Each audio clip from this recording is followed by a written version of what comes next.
Paano nga ba gumawa ng portfolio as a freelancer or as a virtual assistant kung wala ka pang experience? Tapos syempre wala ka rin masyadong budget, so you're looking for something that's free. Don't worry, Mommy Chu, I got you. Hi, my name is Mary and I post easy to follow daily tasks that you can do to start your freelancing journey. Every day, nagpo-post ako ng mga bagong videos na pwede mong sundan na some sort of roadmap kung gusto mo na mag-work from home or gusto na mag-transition or mag-shift ng career as a freelancer. But it's very crucial na nagawa mo muna yung mga previous tasks para hindi ka manibago dito sa mga pinagagagawa natin. If hindi ka pa nakakasunod, don't you worry. Walang maiiwan sa pamilya na to. Punta ka lang sa profile ko, click mo yung 364-day challenge. Punta ka doon sa pinakababa, makikita mo task number 1. If you can't find it, you can also check here sa link sa bio ko or go to my Instagram account, click here. Pag click mo doon, makikita mo 364-day challenge. Yan lang yung susundan mo hanggang sa makarating ka dito sa task number 36. By the way, while at it, please subscribe to my YouTube channel and my other YouTube channel at mas maraming chika dito sa aking Facebook page. Tama na ang promote, so eto na, sisimulan na natin. First things first, go to Google Chrome, click mo lang tong waffle icon, pagkatapos i-click mo yung, hanapin mo lang sa may bandang baba,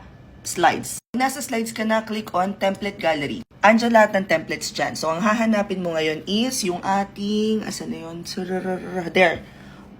Professional profile. After clicking that, it will give you these templates na sobrang ganda. And remember, pagka guys nakakita kayo ng contact, tanggalin nyo yung contact at palitan nyo ng call to action. Para mag-change ng element, all you have to do is double-click, tapos ilalagay nyo lang dyan. For example, pangalan nyo, Mary. Once you're done changing all the elements, the next thing you wanna do is go to sites.google.com and then click nyo ulit template gallery. Ganun ulit, maraming lalabas dyan. Ang hahanapin nyo is, mas gusto ko, although meron tong portfolio na template, what I actually like using here is yung student portfolio.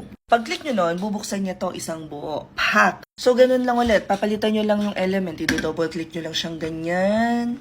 Papalitan nyo ng pangalan nyo.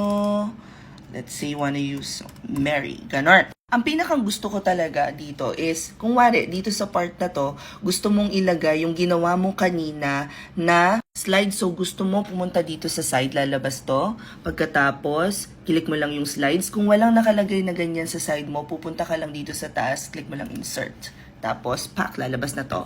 Click on slides. Pagkatapos, hanapin mo yung slide na ginawa mo kanina. For example, it's this one. Pag dinouble-click mo siya, lalagay na siya dyan. Tapos, pwede mong i-adjust yung size. So, for example, you want it like this, ganun. Ang dami-dami mong pwedeng gawin dito. For example, gusto mong maglagay ng image carousel para mailagay mo rin yung mga assets or designs or creatives na ginawa mo para sa mga previous clients mo or dun sa iyong client persona. Click mo lang image carousel tapos mamimili ka na ng picture na gusto mong ilagay. So let's say for the purpose of this example, ito yung gusto kong gamitin or hindi, pwede rin ito.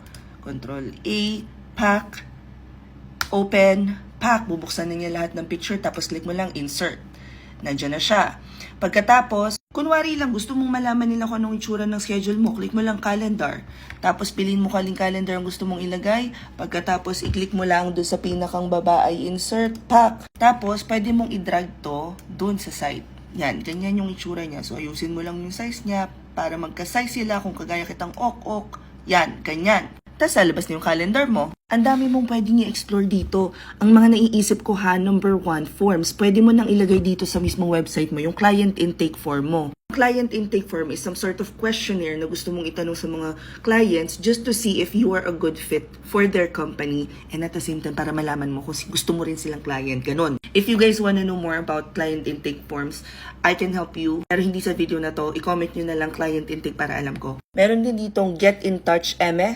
Pwede rin kayo mag-add ng social links. So, for example, gusto nyo ilagay dito youtube.com. So, nilagay ko na lahat ng social media accounts ko. Tapos, pwede nyo palagyan ng picture. Pagkatapos, click nyo lang insert. At lalabas na dito yung mga icons. Pwede nyo i-gitna. Pwede nyo kung ano pa man trip nyo. Diba sabi ko sa inyo sa previous task, magawa na kayo ng mga Facebook pages, social media accounts na specifically for your freelancing business. That would be a great place for you to highlight yung skill set naman ninyo sa pag-handle ng social media accounts. Anyway, kung happy na kayo sa buhay, all you have to do is click on publish. Pagkatapos magpa-pop up to, ilalagay nyo lang dyan kung anong gusto nyong pangalan niya. Pwede nyo ilagay na portfolio. Tapos click nyo lang publish. Tapos publishing, and then may lalabas dito sa baba, your site has been published successfully. Click nyo lang view, and voila! Yan na yung ating portfolio na ginawa. So, andito yung calendar, andito yung carousel, pak.